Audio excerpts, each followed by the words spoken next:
Tension అంటే మామూలు tension కాదు. ఎందుకంటే హార్ట్ రిలేటెడ్ ఇష్యూస్ మాత్రం బేబీస్కి అసలు ఉండొద్దు. ఇంకే ఒక స్టార్ అని కాదు, ఒక స్పాట్ హాస్పిటల్కి వెళ్ళిన హార్ట్ స్కాన్స్ కూడా చాలా కాస్ట్ బట్టి మెజర్ చేశారు. నార్మల్ ఉందా లేదా నార్మల్ అని రాశారు. అందుకే ఇలా జరుగుతుంది. ప్రజెంట్ 7 mm ఉంది టీఫాలో. ఈ 24th వీక్ స్కాన్లో మెసేజ్ వచ్చేసి బేబీది 24 weeks 2 days అని ఉంది కదా. ఫస్ట్ ప్రాబ్లం వచ్చేసి అడ్మిట్ చేయడం, పిల్లల్ని పుట్టినాక కూడా చాలా హైడ్రేటెడ్గా ఉండడం, ఫ్రూట్స్తో పాటు మెయిన్. సో నా ప్రాబ్లం వచ్చేసి నాకు ఇట్లా హోల్ ఉందనేసి హార్ట్ రేట్ నంబర్స్లో ఎలా ఉంది, 4 chambers అంత క్లియర్గా ఉన్నాయా.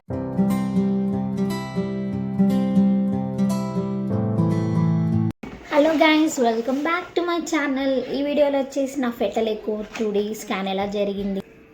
సో 3 ప్రాబ్లమ్స్ అయితే నేను టిఫా స్కాన్లో అయితే ఫేస్ చేయడం జరిగింది. సో ఆ ప్రాబ్లమ్స్ ఏంటి, అసలు అవి రెక్టిఫై అయ్యాయా లేదా అన్నది నేను ఈ వీడియోలో షేర్ చేయబోతున్నాను. ఎవరికైనా ఫెటల్ ఎకో చేయించుకున్నారా, అసలు ఫెటల్ ఎకోలో మీకు ఏమైనా ప్రాబ్లమ్స్ ఫేస్ చేస్తే నాకు కామెంట్లో చెప్పండి. సో ఈ రిపోర్ట్స్ వచ్చేసి కరెక్ట్ ఎగ్జాక్ట్ 24 weeks రోజు చేయించుకోమన్నారు. ఆ వీక్లో ఎప్పుడైనా చేయించుకోవచ్చు, ఆ 7 days మధ్యలో. సో నేను 24 week పడగానే చేయించుకున్నాను. యాక్చువల్గా ఫెటల్ ఎకో 2D అనేది డాక్టర్ సజెషన్ మీదనే చేయించుకోవాలి. వాళ్ళు రాస్తారు కదా ఫెటల్ ఎకో చేయించుకోమని, అంటేనే చేయించుకోండి. ఎందుకంటే ఇది కొంచెం కాస్ట్లీ స్కాన్. ఇంకో విషయం ఏంటంటే ఈ స్కాన్లో ఏంటంటే ఇన్డెప్త్గా హార్ట్ రేట్ గురించి, 4 chambersలో ఎలా ఉంది, 4 chambers అంత క్లియర్గా ఉన్నాయా లేదా, ఏమైనా ఇష్యూ ఉందా అన్నది ఇన్డెప్త్గా కనిపిస్తుంది. ఏదైనా చిన్న ప్రాబ్లం ఉన్నా ఈజీగా రెక్టిఫై అవుతుంది. దాన్ని ఎలా రిజాల్వ్ చేయాలని డాక్టర్స్ అయితే మనకు చెప్తారు. మెయిన్గా గైనకాలజిస్ట్ ఏంటంటే ఇలాంటి స్కాన్స్ కొంచెం ఇంపార్టెంట్ అంటారు. ఎందుకంటే ఏదైనా ప్రాబ్లం ఉంటే అప్పుడే వాళ్ళు మెడిసిన్స్తోనే క్యూర్ చేయగలుగుతారు. లేదంటే బేబీ పుట్టాక ఇట్లా హోల్ ఉందనేసి, హార్ట్ రేట్ తక్కువ ఉందని, ఇట్లా నంబర్ ఆఫ్ రీజన్స్ వల్ల మెడికేషన్స్ అని హాస్పిటల్లో అడ్మిట్ చేయడం, పిల్లల్ని పుట్టినాక కూడా చాలా ఫేస్ చేస్తూ ఉంటారు కదా. సో ఇప్పుడు వచ్చేసి ఈ స్కాన్ నా రిపోర్ట్స్ ఎలా వచ్చాయి, అసలు నేను ఫేస్ చేసిన ప్రాబ్లం రెక్టిఫై అయిందా లేదా నేనైతే చెప్తాను. నార్మల్గా single live foetus, the heart cardiac pulsations అంతా నార్మల్గా ఉందని పెట్టారు. యావరేజ్ ఏజ్ వచ్చేసి బేబీది 24 weeks 2 days అని ఉంది. ఈడీడీ వచ్చేసి మారుతూనే ఉంది 8th నుంచి అట్లా. గ్రామ్స్ వచ్చేసి 606 grams ఉందని వచ్చింది. బేబీ వెయిట్ వచ్చేసి 606 grams. ఇంకా ఇక్కడ ఇన్డెప్త్ నేను పక్కన ఫోటో, మొత్తం 4 chambersని ప్రతి వెంట్రికల్ సైడ్స్ నుంచి కూడా ప్రతిది ఒక్కటి మెజర్ చేశారు. నార్మల్ ఉందా లేదా నార్మల్ అని రాశారు. Normal in size and flow, confident, good size, ఇలాంటి కొన్ని అయితే మెన్షన్ చేశారు. సో నా ప్రాబ్లం వచ్చేసి నాకు ఇక్కడ ఒక స్కాన్ మొత్తం హార్ట్దే చేశారు. మొత్తం హార్ట్కి సంబంధించిందే, మొత్తం 2 pages మొత్తం హార్ట్దే చూశారు. ఈ స్కాన్లో మెయిన్ థింగ్ ఏంటంటే నాకు 3 problems అని చెప్పా కదా. ఫస్ట్ ప్రాబ్లం వచ్చేసి నాకు అమ్నియోటిక్ ఫ్లూయిడ్ కొంచెం తక్కువ ఉంది. నెక్స్ట్ వచ్చేసి nasal bone length last time 4.7 mm ఉంది టీఫాలో. ఈ 24th week స్కాన్లో మెజర్ అయిందా లేదా అన్నది చూడడం కోసం నాకు ఈ స్కాన్ సజెస్ట్ చేశారు. నెక్స్ట్ వచ్చేసి 4th chamber, బేబీ హార్ట్లో 4th chamberలో ఒక స్టార్ అని కాదు, ఒక స్పాట్ లైట్, ఒక చిన్న లైట్ లాగా కనిపించింది. అంటే చిన్న డాట్ అంటారు దాన్ని, స్పాట్ లైట్, డాట్ ఇలాంటివి మెన్షన్ చేస్తారనమాట. స్పాట్ లైట్ అన్నా డాట్ అన్నా 2 సేమ్. చిన్న అంటే చాలా తక్కువ mm, 1.6 mm అంటే చాలా తక్కువ mm. సో ఈ స్కాన్లో ఏంటంటే ఈ 3 problems నాకైతే టిఫాలో ప్రాబ్లమ్స్ అయితే చూడడం జరిగింది. సో ఈ ప్రాబ్లమ్ని నేను రెక్టిఫై అయ్యిందా లేదా అన్నది ఈ స్కాన్ చేశారు. ఇందులో ఏంటంటే ఈ 3 ప్రాబ్లమ్స్ అన్నది సాల్వ్ అయితే అయిపోయాయి. ఈ 1 మంత్లో ఈ ప్రాబ్లమ్స్ అన్ని సాల్వ్ అయ్యాయా అంటే ఎగ్జాక్ట్లీ సాల్వ్ అయితే అయ్యాయి.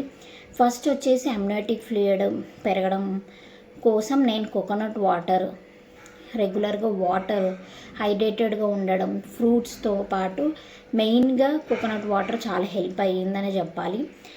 Twice a day, every day ఒక coconut or twice a day అలా అయితే తీసుకున్నాను కోకోనట్ వాటర్ అయితే. నెక్స్ట్ వచ్చేసి నాజల్ బోన్ లెంత్ అని చెప్పా కదా, అది బేబీ కోఆపరేట్ చేయనందుకు తక్కువ ఉందా లేదంటే అసలు మొత్తానికే తక్కువ ఉందా అన్నది ఇక బేబీకే తెలియాలి, నాకైతే తెలీదు. బట్ నాజల్ బోన్ లెంత్ ఇప్పుడు పర్ఫెక్ట్గా ఉంది. ఈ బోన్ కూడా అప్పుడే గ్రోత్ అయ్యే టైం కాదా, సో స్ట్రాంగ్ ఉందా లేదా ఇంపార్టెంట్ కాబట్టి స్ట్రాంగ్ ఉందనే వచ్చింది. నెక్స్ట్ వచ్చేసి హార్ట్లో డాట్ అని చెప్పాను కదా, స్టార్ లైట్ లాగా ఉందని, అది వచ్చేసి మొత్తమే లేదు అని చెప్పారు. అంటే అసలు ఆ డాట్ అనేది కనిపించలేదు. ఆల్మోస్ట్ చాలాసేపు స్కాన్ చేశారు, చూశారు, అసలు డాట్ అనేది లేదు. నాకు అమ్మ ఎంత టెన్షన్ అంటే మామూలు టెన్షన్ కాదు. ఎందుకంటే హార్ట్ రిలేటెడ్ ఇష్యూస్ మాత్రం బేబీస్కి అసలు ఉండొద్దు. ఇన్ కేసు ఉన్నా కూడా అవి రేపు పొద్దున చాలా కాస్ట్లీ. ఇప్పుడు బేబీ బయటికి వచ్చాక చాలా కాస్ట్లీ, చాలా ఎక్స్పెన్సివ్. ఎందుకంటే బయట ఏ హాస్పిటల్కి వెళ్ళినా హార్ట్ స్కాన్స్ కూడా చాలా కాస్ట్లీ. ఇంకోటి బేబీ కడుపులో ఉన్నప్పుడే ప్రాబ్లం ఉందంటే బయట వచ్చాక ఎంత ఫేస్ చేయాల్సి వస్తుంది. మీకు కూడా తెలిసే ఉండొచ్చు హార్ట్ ఇష్యూస్ అయిన వాళ్ళు ఎంత సఫర్ అవుతారో. ఇంకా వాళ్ళు చిన్న బేబీస్ ఏమైనా సఫర్ అవుతూ ఉండే పేరెంట్స్గా మనం చూడలేం కదా. సో అందుకే హార్ట్ రేట్ ఏమైనా ఇష్యూస్ ఉంటే ఇమ్మీడియట్గా చెక్ చేయించుకోవడం బెస్ట్. ఇన్ కేస్ ఏదైనా ఉన్నా కూడా, ఇప్పుడు నాలాగా టిఫాలో తెలిసింది, నాకు ఎక్కువ 2D అంటే ఏంటో కూడా తెలీదు. నేను గూగుల్లో సెర్చ్ చేసి మేడంని అడిగి అది ఇది చేస్తే తెలిసింది అసలు ఏంటి అనేది. పెద్ద కంగారు పడాల్సిన అవసరం లేదు. చాలామందికి ఇలా జరుగుతుంది ప్రజెంట్. ఏదో ఒక ప్రాబ్లం, హార్ట్ ఇష్యూస్ అయితే అవుతున్నాయని అయితే నేను విన్నా. బట్ అందరికీ అలానే అవ్వాలని లేదు కదా. సో నేను కూడా నాకెందుకు ఇట్లా వచ్చింది రిపోర్ట్లో అని టెన్షన్ అయినాను. బట్ లేటర్ ఆన్ ఈ స్కాన్లో ఆ డాట్ అనేది కనిపించలేదు. 4 ఛాంబర్స్ క్రిస్టల్ క్లియర్గా మంచిగా ఉంది, ఎలాంటి ప్రాబ్లం లేదు. వెంట్రికల్స్లో ఎలాంటి ప్రాబ్లం లేదు. హార్ట్ ఫ్లో, అదే బ్లడ్ ఫ్లో కానీ హార్ట్ రేట్ కానీ అంతా బాగుంది అని చెప్పారు. ఈ ఎకోలో ఏంటంటే ఎప్పుడు బేబీ కోఆపరేట్ చేయడం కూడా ఇంపార్టెంట్. ఎందుకంటే హార్ట్కి సంబంధించింది కొంచెం టైం పడుతుంది అంటే చూడడం కూడా టైం పడుతుంది. బేబీస్ కోఆపరేట్ చేస్తేనే మనకంటూ స్కాన్ అనేది చాలా స్మూత్గా అవుతుంది. అప్పుడు మంచిగా మనం తిని మంచిగా వాటర్ తాగి హైడ్రేటెడ్గా ఉండి స్కాన్కి వెళ్ళడం బెస్ట్. కంగారుగా ఏం తినకుండా, ఫుడ్ అనేది తీసుకోకుండా, హైడ్రేటెడ్గా లేకుండా వెళ్తే మాత్రం బేబీకి కూడా మంచిగా అనిపించదు అనుకుంటా. నాకైతే అదే అనిపించింది. ప్రతి స్కాన్లో మనం మంచిగా తిని హైడ్రేటెడ్గా ఉంటే బేబీ మంచిగా కోఆపరేట్ చేస్తుంది అనేసి. సో నాకు ఈ 3 ప్రాబ్లమ్స్ ఏవైతే ఉన్నాయో అవైతే మ్యాథ్స్ క్లియర్ అయిపోయాయి కాబట్టి నాకు ఎట్లాంటి టెన్షన్ లేకుండే. కానీ మళ్ళీ ప్రాబ్లం రావచ్చేమో అన్నట్టుగా డౌట్ ఉండే. చాలా వాటిలో చూశాను ఇలా మన ప్రాబ్లం ఉంటే అంటే 24 వీక్స్లో తెలిసిపోతుంది. ఇన్ కేస్ లేకుంటే తర్వాత తెలిసిన మనం రిజాల్వ్ చేయడానికి ఛాన్సెస్ ఉంటాయి. ఎందుకంటే స్మాల్ థింగ్ కాబట్టి, అది పెద్ద థింగ్ అయితే కాదు. కానీ హార్ట్ రిలేటెడ్ కాబట్టి ఏదైనా కొంచెం భయపడాల్సిన విషయమే. నా విషయంలో అయితే ఈ భయపడాల్సిన విషయం కొంచెం తొందరగా రిజాల్వ్ అయింది. మీకు ఎవరికన్నా ఫెటల్ ఎకో 2D స్కాన్ జరిగిందా, ఏమైనా హార్ట్ రిలేటెడ్ ఇష్యూస్ ఉంటే ఎట్లా రిజాల్వ్ చేసినారు బేబీస్కి అన్నది నాకు కామెంట్ సెక్షన్లో చెప్పండి. ఇది నా యూజ్ అవుతుందని అనుకుంటున్నాను. నాలాగా మ్యాథ్స్ కంగారు పడతారు కదా ఏమైనా అయిందా ఏంటి అనేది. మీకు అంటే మీరు స్కాన్ చేయించుకుంటే మీకు ఎలాంటి కాంప్లికేషన్స్ ఉండే అండ్ రిజాల్వేషన్స్ ఎలా జరిగాయి అండ్ గైనికి ఎలా మీకు సజెస్ట్ చేశారు అన్నది నాకు కామెంట్లో చెప్పండి.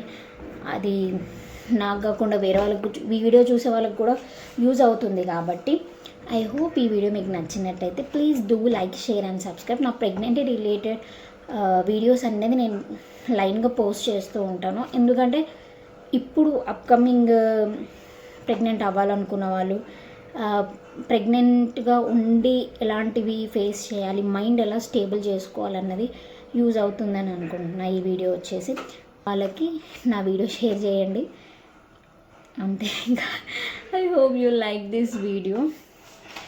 నెక్స్ట్ వచ్చేసి నా గోత్ స్కాన్ రిపోర్ట్ అండ్ తర్వాత ఎలా ఉండబోతుంది అన్నది అప్డేట్ ఇస్తూనే ఉంటాను. Until then, bye bye. We'll see you in the other video. Until then, bye bye.